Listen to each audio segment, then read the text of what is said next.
about 24 hours ago, the governor of Anambra State, Charles Soludo, was in the news where he wrote an article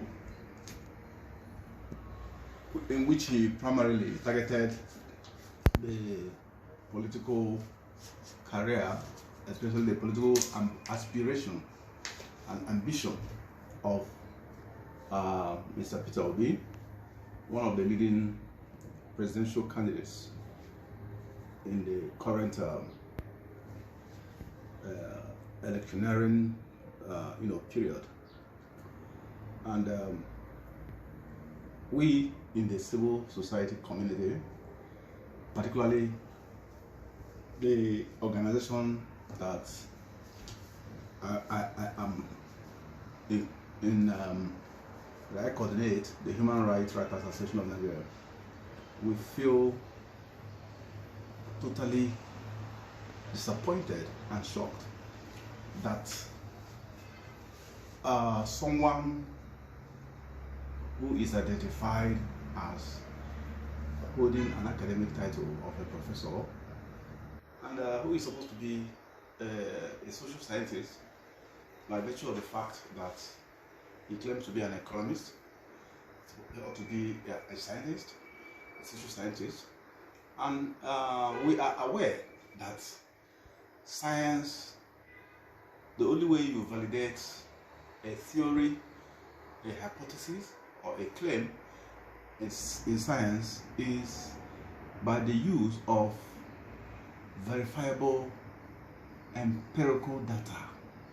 You generate data, generate evidence. Science is not about conjectures. But the man who is the governor of Anambra State made use of unsubstantiated conjectures and very tepid and grossly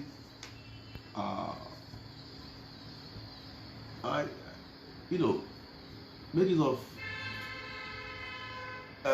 views that are not scientifically backed up by claiming that the candidates of the Labour Party will not even come a distant third. He's not going to win the next presidential election. The question you have to ask this man is, you said you were a scientist. How did you generate your evidence that a certain candidate has already lost out when the election itself has not even taken place? The election is going to take place in the next 3 months. What kind of empirical data did you generate to reach a certainty that a candidate is not going to win? Is there no place for logic in the kind of economics that he read?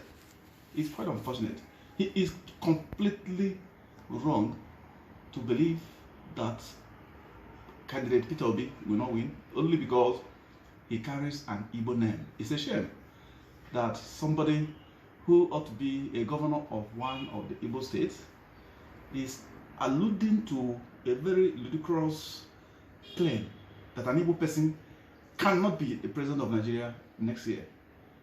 It amounts to self-defeatism, and that has really made a lot of people to begin to suspect that he is an agent that is being used by some external forces to try to scuttle the chances of anyone from the southeast. Unfortunately for him, the candidate of the Labour Party is not basically popular in Nigeria because he's an Igbo man. So that is where he has scored an own goal. If Peter Obi wins the next election, he's not going to win it because he's an Igbo man or because he has an Igbo name. He's going to win it on his own merit. He's going to win it because so many Nigerians believe that out of the many people, about 18 people that are jostling for the position of the president of this country, only Peter Obi has what it takes to govern Nigeria and to rescue Nigeria from the doldrums of economic stagnation and from the insecurity and the doom and anarchy that the current administration has pushed the country into. So Soludo has not given any solution. He has rather totally showed that perhaps he needs to go back to maybe 100 level economics class to go back and rediscuss once more, because it has shown that he's not a very good scientist.